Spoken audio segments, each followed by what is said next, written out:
Russia के Ukraine पर attack को तकरीबन 1.5 साल गुजर चुका है और इस वॉर ने जो सबसे ज्यादा अगर किसी को नुकसान पहुंचाया है तो वो है यूरोप। रशिया का हमला करना यूक्रेन पर ऐसे ही है जिस तरह से इसने यूरोप पर हमला किया है और यही वजह है कि तमाम आलमी दुनिया रशिया के खिलाफ यूक्रेन के साथ खड़ी है।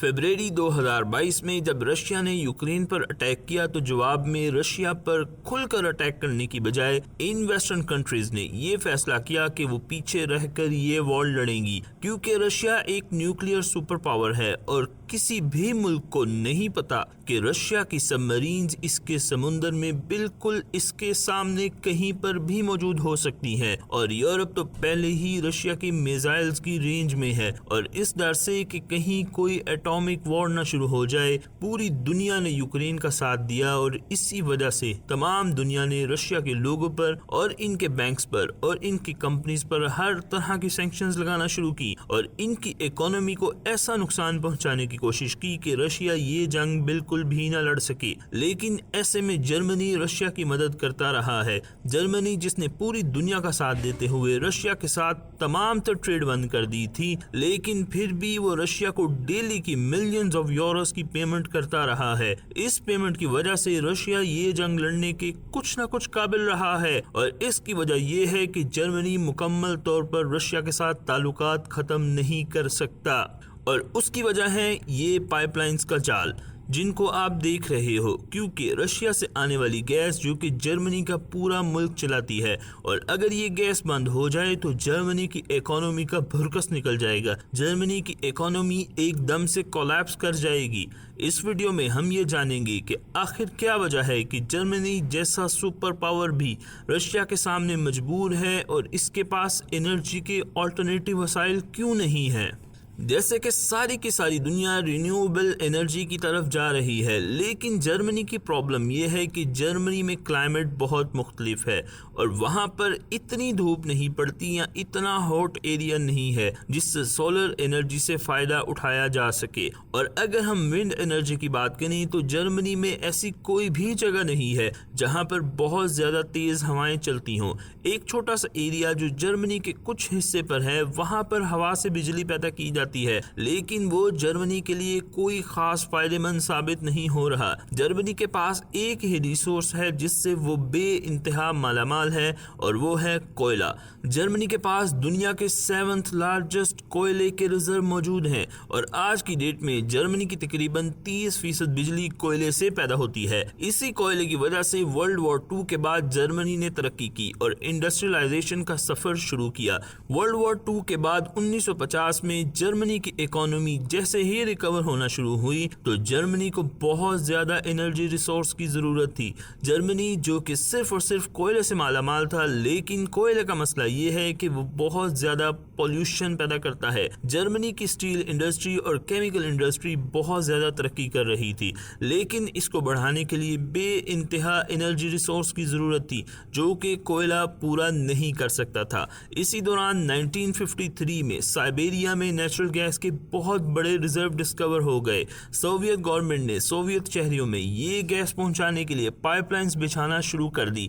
ये काम तो कुछ सालों में ही मुकम्मल हो गया था, लेकिन सोवियत यूनियन से बाहर भी इस गैस की बहुत डिमांड थी और इसका सबसे बड़ा बायर था यूरोप, क्योंकि सेंट्रल यूरोप में कोई खास नेचुरल गैस के रिजर्व नहीं है और इसीलिए यूरोप में रशिया से निकलने वाली नेचुरल गैस की बहुत डिमांड थी और इसके बदले में यूरोप से मिलने वाली जो अमाउंट थी इसकी रशिया को बहुत अशद ज़रूरत थी। और इसी तरह ये एक बिजनेस एग्रीमेंट हुआ और पाइपलाइंस को बिछाने का काम शुरू कर दिया गया।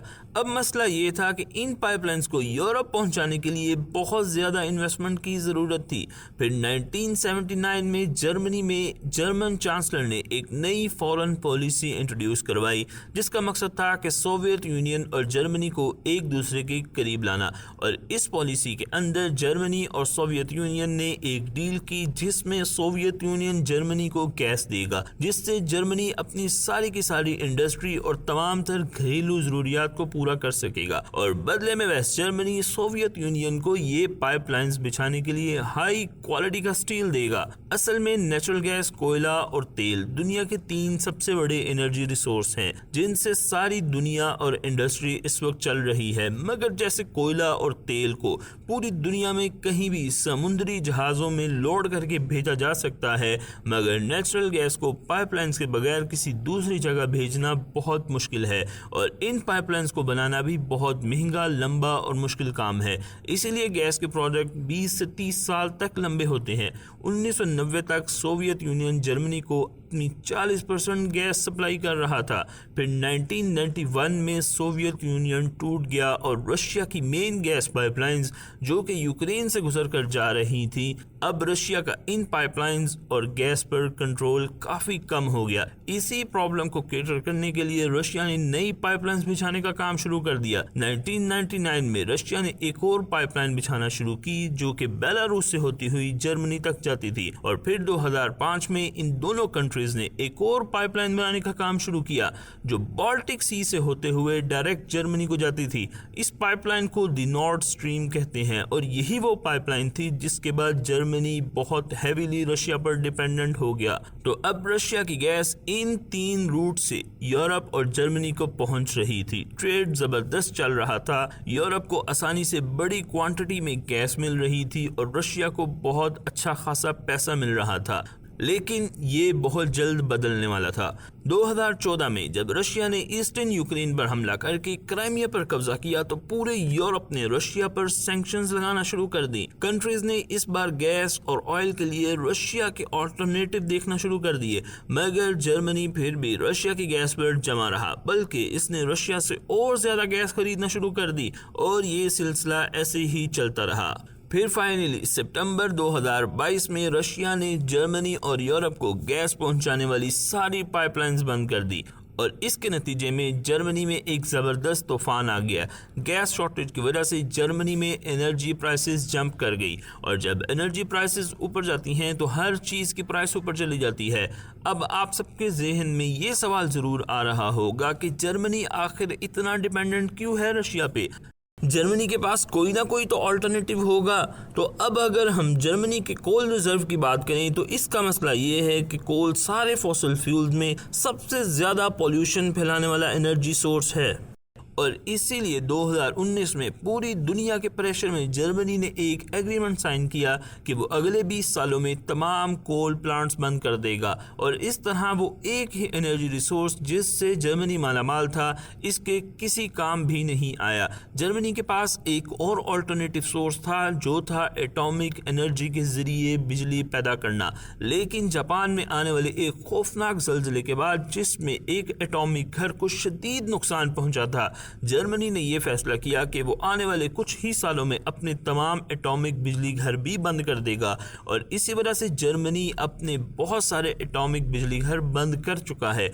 अब जर्मनी के पास सिर्फ एक ऑप्शन बचता है जिससे वो रशिया की गैस से निजात हासिल कर सकता है और वो है LNG यानी लिक्विफाइड नेचुरल गैस। लेकिन जर्मनी का मसला ये है कि इसने इसके लिए कोई भी LNG टर्मिनल नहीं बनाया है क्योंकि ये बहुत लंबा और बहुत महंगा काम है। लेकिन जर्मनी जैसा अमीर मुल्क जो किसी भी तरह की इन्वेस्टमेंट अफोर्ड कर सकता है, आखिर क्या वजह है कि वो LNG टर्मिनल भी नहीं बना पाया है? और इसकी वजह यह है कि जो गैस इसको रशिया से मिल रही थी वो इंतहाई सस्ती और बहुत ज़्यादा मुफीद थी और वो इसकी पेमेंट करके इसके साथ अपनी पूरी इंडस्ट्री चला रहा था और ये एक बिजनेस डील थी जिसने रशिया और जर्मनी को आपस में जोड़े रखा था। लेकिन यूक्रेन वॉर के बाद दुनिया के प्रेशर में ये डील खत्म होने जा रही है और यही वजह है कि जर्मनी अब दूसरे मुल्कों की तरफ देखना शुरू हो गया है। जर्मनी अगर कतर से गैस ले भी लेता है तो कतर का कहना है कि वो 20 साल से कम का एग्रीमेंट नहीं करेगा और कतर से आने वाली गैस जर्मनी को रशिया से आने वाली गैस से बहुत ज्यादा महंगी महंगी पड़ेगी और इसके लिए LNG टर्मिनल्स को बनाने में भी कुछ वक्त लगेगा। अगर हम इस जंग का रशिया पर इफेक्ट की बात करें तो रशिया को इसमें बहुत ज़्यादा नुकसान उठाना पड़ा है और इसकी वजह यह है कि यूरोप से आने वाली बिलियंस ऑफ डॉलर्स की पेमेंट रुक गई है और अब रशिया को अपनी ज़्यादा गैस बेचने के लिए कोई नए मुल्क चाहिए। इसीलिए रशिया दूसरे मुल्कों की तरफ इंडिया, पाकिस्तान और चाइना की तरफ देख रहा है। लेकिन इसमें भी एक मसला है कि जिस तरह से गैस यूरोप में पाइपलाइंस के थ्रू भेजी जा रही थी, चाइना, इंडिया और पाकिस्तान में भी गैस पाइपलाइंस के थ्रू भेजी जाएगी, लेकिन पाइपलाइंस को बिछाने में और इसकी सिक्योरिटी पर बहुत ज़्यादा खर्चा और अभी बहुत साल लगेंगे और यूरोप से मिलने वाली इसको गैस की कीमत में और एशिया के मुल्कों को मिलने वाली कीमत में बहुत फ़र्क है, क्योंकि जो यूरोप से कीमत आ रही थी वो बहुत ज़्यादा थी और एशियन कंट्रीज़ उस कीमत पर गैस नहीं खरीद रही। इस चीज़ ने रशिया को हिला कर रख दिया है और रशिया ये चाहता है कि किसी तरह से जर्मनी का ये रूट चलता रहे और वो पेमेंट हासिल करता रहे, लेकिन अब ऐसा मुमकिन नहीं नज़र आ रहा। अमेजिंग वीडियोस को देखने के लिए लाम टीवी को सब्सक्राइब करें।